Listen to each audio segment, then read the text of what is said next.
anyway, just allow me to exhort just a little bit lang sa while waiting pa po. So, okay lang ba sa inyo? Short message lang. Okay lang. So, mag-prayer. Ayun sa likod.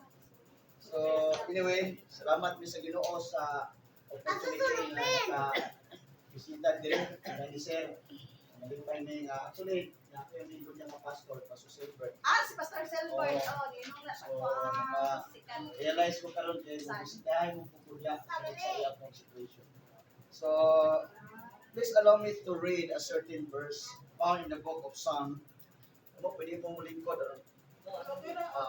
Nakatunay lingkod na, pwede mo lingkod. So, book of Psalm, chapter 24, verse 1.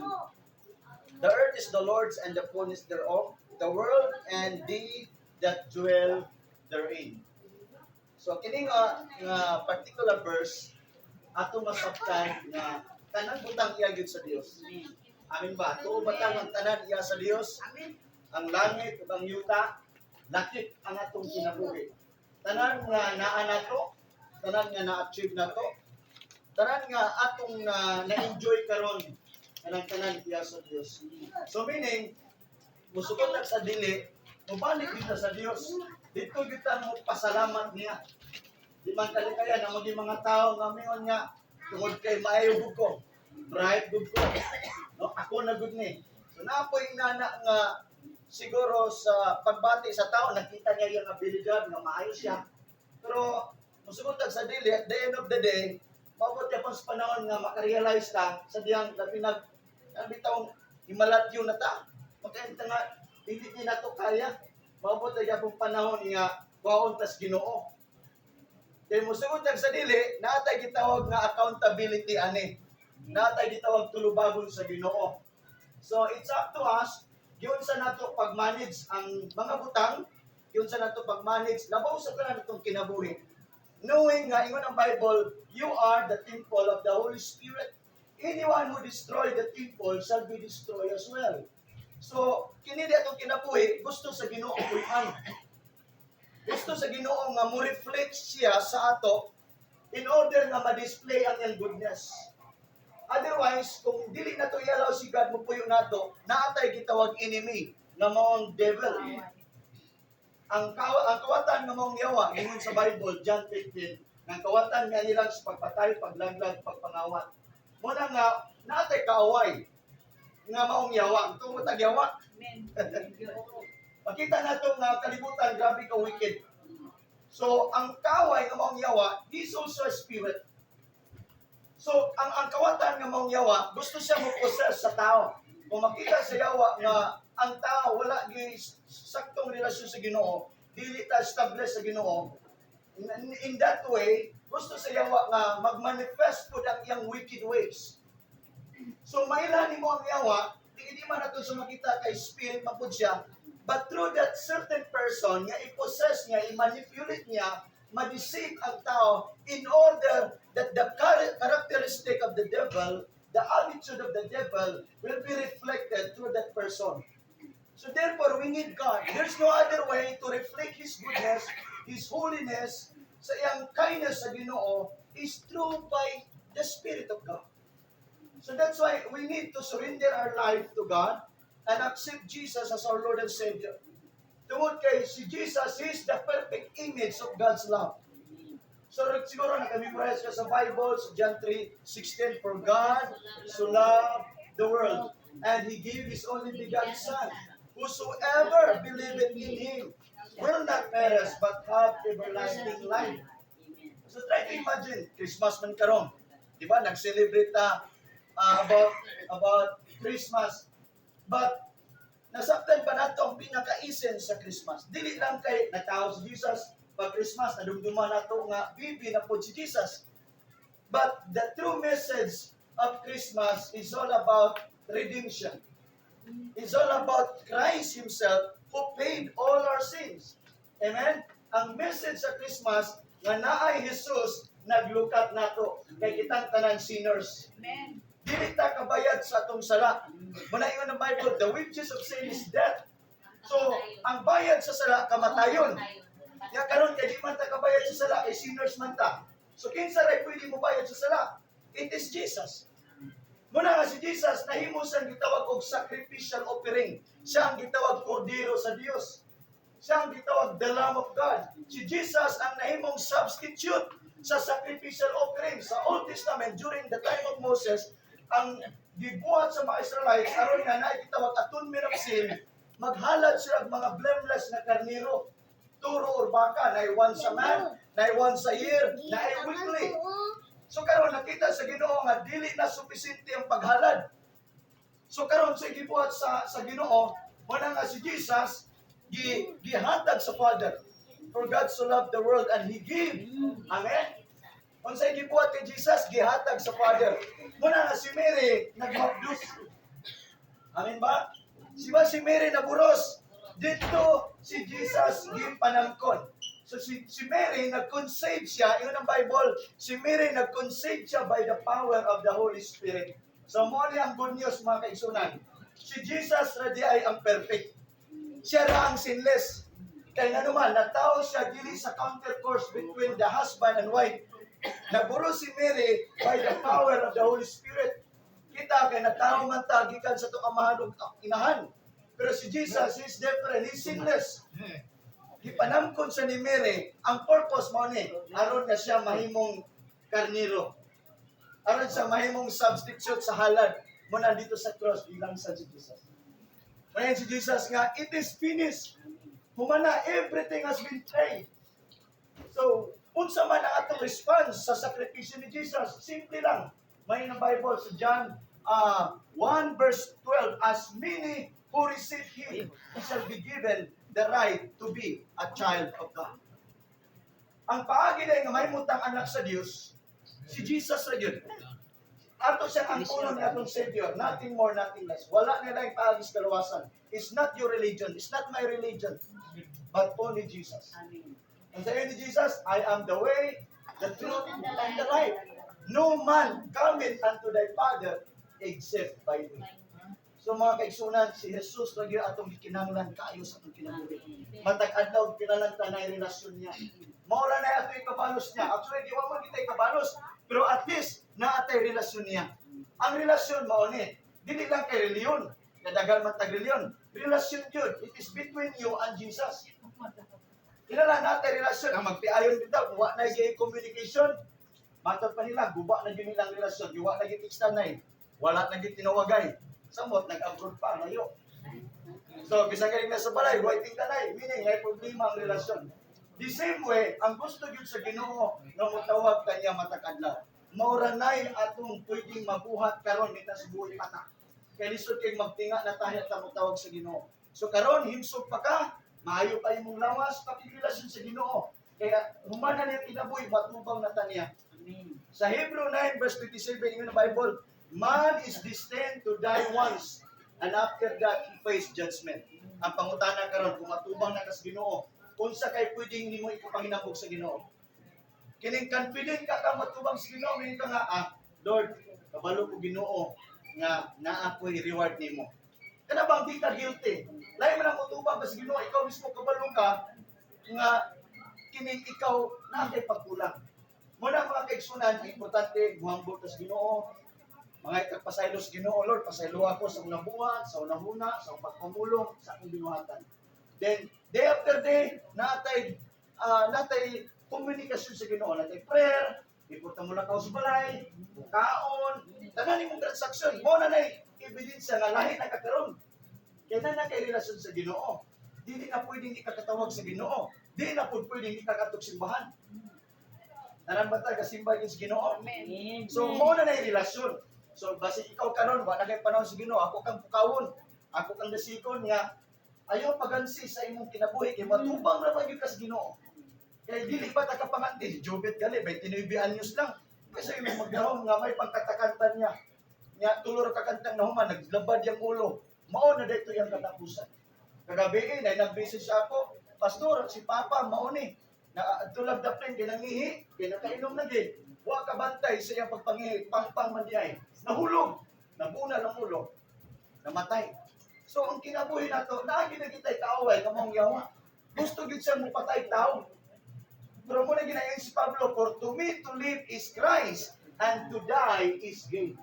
Muna good news sa mga Kristohanon, di ta man mamatay. Kaya kung mamatay na ta, muna na ang atong entry point, nga mo atong nataglangit. Amen? Muna na entry point, kaya mamatay man kita tungod sa sala. Sa Roma 5:12, misulod ang kamatayon sa kalibutan tungod sa sala. So wala na tayo choice, mamatay kita. Matay gali si Jesus. Pero ang good news lang, gibayran ang atong sala. Kaya kung mamatay ta, moadto na kag langit. Amen. So kung mamatay ka, di na madala simba ko. Simba ko, Pastor Pito Tulaw, di na madala. Di mamatay kita tanan. Ang problema karon mamatay ka, nawa kay relasyon sa Ginoo. Manayon si Pablo, for to me to live is Christ, and to die is gain. Amen? So si Pablo, ang akong pagkinabuhi, diya kang Kristo. Kaya kung mamatay ko, ginansya man. Amen. So di kaya tamay madlok mamatay. Kaya in the first place, si Lord may nagunit sa itong kinabuhi. Nganong gibuhi pa kas Ginoo karon? Kaya naa siya plano nimo. Gamiton pa kas Ginoo. Importante willing ka magpagamit sa Ginoo. Kaya anytime kung bawian kas Ginoo, wa tay mahimo. Sige sa Bible, what a man profit against the whole world, but he lose his own soul. Wala gyapon tay mahimo bisan pag ikaw si Bill Gates. Pero kung bawian na kas Ginoo, di ka kay Lord ayaw sa Ginoo. So busa mga kaigsunan, inumduman na ito magmahal at pag-ayos sa Ginoo. Nasa plano nga nito tayo. So pag-relasyon sa Ginoo matag adlaw, dayon musimba kita sa Ginoo, magbasa tag Bible. May Bible sa inyo? Kabalo mo sa meaning sa Bible, basic instruction before leaving earth. So naay Bible gituga nga may kapuslanan, pagbadlong, pagsaway, pagmatuto sa ang kinabuhi matarong, 2 Timothy 3:16. So ang Bible mo na gitawag roadmap nato. Mo na gitawag mapa sa tinuod nga bahandi. Sa kalibutan, mag-ilog nga tao sa mapa. Pero ang tinuod nga mapa nga mangko na itong bahandi, maong pulong sa Ginoo. Amin ba mga kaigsunan? So nini nga kabutagon, auto na ba? O hapon? I hope nga natay nakuha, isang kamay lang kayo. So mo po yung kalipay nga mo exhort ninyo. Salamat ni ma'am nga nag-allow na to para makashare sa Word of God. So ako mga pagampo nga Diyos magadirect sa iyong kinabuhi. Ayaw gid mo kalimot sa Ginoo, no? Pangalaga di ka sa Ginoo. Kay walay may laki na to. Kitang tanan nananalan kita grasya sa Ginoo. Kaya ang kaluwasan, grasya ra ni hatag, libre ug walay bayad. Mao tong kamatayon ni Jesus sa cross. Amen. Mao tong kaluwasan. Kaya kung wa si Jesus namatay sa cross, wa na bayran atong sala. Mo na nga human si Jesus namatay sa nitabo, gilubong og sa ikatulog adlaw sa nitabo, siya nabanhaw. So ang tanan humana gibayran ni Jesus. So kakaron makirelasyon ta sa Ginoo, may nasinsog ka ta, may mabot ang panahon matubang ta sa Ginoo, muhatag ta pusay sa Ginoo. Manilog tang tanan mga kaigsunan. So nini nga kautuhon magahimo ta og kining gitawag og covenant prayer, no? Kung willing ka mo ba ani nga prayer, ingon man gud ang Bible sa Roma 10:9, if you confess with your mouth that Jesus is Lord and believe with all your hearts that Jesus raised from the grave, then you shall be saved. Dili lang day taman nga menta kaila tas Ginoo nga tumoy ras dila. Kinahanglan apil imong kasing-kasing. Love the Lord with all your hearts, with all your soul, with all your strength. So balik ko na ko, if you confess with your mouth that Jesus is Lord. Kabalo ba ka ang word nga Lord means honor sa tag-iya sa mong kinabuhi. So isugid sa mong baba nga si Jesus siya imong Ginoo. Siya tag-iya sa mong kinabuhi. Unya dili lang taman sa pagsugid, gikan sa sulod sa imong kasing-kasing. Nga mituod jud ka nga si Jesus nabanhaw gikan sa mga patay. So meaning wala siya nagpabiling patay sa krus. Buhi si Jesus sa walay katapusan, nagsaad sa mubalik para nimo. Aron nga ikaw paon niya. Kung maabtan tas Ginoo mo balik sa buhi pata, praise the Lord. Kaysa gawon tas Ginoo o makikuban niya sa wala nga katapusan. So nining kautuhon, please nining orasay, allow ni nga prayer sa imong kinabuhi. Buhatas kinasing-kasing nga nay pagtuo. Pwede ba nga isa nato atong mga kamot isip sign of surrender sa Ginoo. And then please pray after me. Tuuin nga pag-ampo sa imong kagalingon diya sa pagtuo. Uban ka nako Ginoong Jesus. Salamat kaayo Salamat ay nga akong nasabtan ako nasaktan. ang imong kamatayon sa krus. Matayo sa krus. Nga ingon nga bayad Na ikaw nakabayad sa akong mga sala. sa akong mga sala. Kay nasayod ko Ginoo. Nasayod ko Ginoo. Di ko kabayad Di ko kabayad sa akong sala. sa akong sala. Busa Ginoong Jesus, Sa Ginoong Hesus. salamat kayo. Salamat kaayo. Nga pinagi si mong kamatayon. Sa imong kamatayon. Ingon man sa imong dugo, Ingon man sa imong dugo. nga giula Nagiula. dito ibabaw sa cross. Ibabaw sa krus. Kansang dugo Kansang dugo. nga nagpapas, Nagpapas. naghinlo Naghilo. sa akong mga Sa sala. akong mga sala. Pasaylo ako Ginoo. Pasaylo ako Ginoo. Bisan sa tanang tunglo Sa tanang tunglo. sa akong kaliwatan, Sa akong kaliwala. hantod karon Hangtod o karon. sa akong sunod nga Sa henerasyon. akong sulod nga Pasaylo ako, Pasaylo ako. hinluy ako, Hinloy ako. ining orasa. Kining orasa. Akong isugid, Akong isugid. nga ikaw akong Ginoo, Nga ikaw akong Ginoo. ikaw akong manluluwas, Ikaw akong manluluwas. ikaw akong Diyos Ikaw akong Diyos. sa akong kinabuhi. kinabuhi. Ginoong Jesus, Ginoong Hesus. inumdumi ako Inumdumi ako. sa adlaw Sa adlaw. nga ikaw mo balik, Ikaw bumalik. isulat akong ngalan Akong ngalan. sa libro Sa sa libro kinabuhi. sa kinabuhi. Gikan karon, Ikan karon. imo na ako Ginoo. Imo na ako Ginoo. Wala na ikaw mangyawa Wala na ikaw mangyawa sa akong kinabuhi. sa akong kinabuhi. Pildido na Pildido ang na tanang ang agenda tanang agenda. sa yawa, Sa yawa. batok na nato. Batok na Ako madaugon Ako ang tungod madaugon. sa imong pagkabanyo. Sa iyong pagkabanyo. Ginoong Jesus, Ginoong Hesus. akong isaad kanimo. Isaad kanimo. Nagikan karon, Nagikan alagaron ko ikaw. Alagaron ko Pasalamatan ko ikaw. Pasalamatan ko ikaw. Simbahon ko ikaw Simbahon ko sa ikaw. tibuok Sa ng tibuok kong ng isipan. kasikas. Kinintanan, Ining tanan. akong gipangayo, Akong ipangayo. akong gipasalamatan. Akong pasalamatan. Pinagi sa ngalan ni Kristo Pinagi Jesus. sa ngalan ni Jesus. Amen. Amen. Asa tong bata? Weng! So, salamat kayo sa inyong mga kinabuhi. Mag-ampot na sa conference. Praise the Lord. Weng! Weng! Weng! Alisa ka dali na! Weng! Alisa ka dyan! Madali! Alisa! Alisa ba?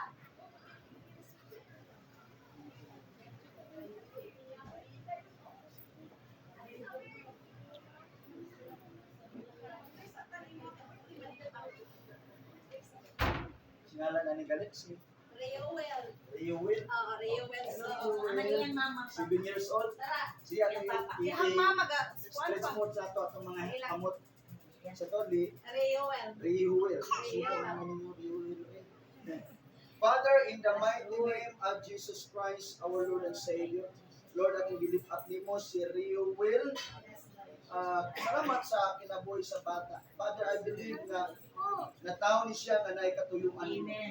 Lord, from today, I pray and declare for your preservation, protection, and the covering of the blood of the Lamb. No weapon shall form against him shall prosper. I decree and I declare right now, Lord, that you're going to send forth your angels of assignment to take charge over this child. Not only him, Lord, but even throughout his household and the family.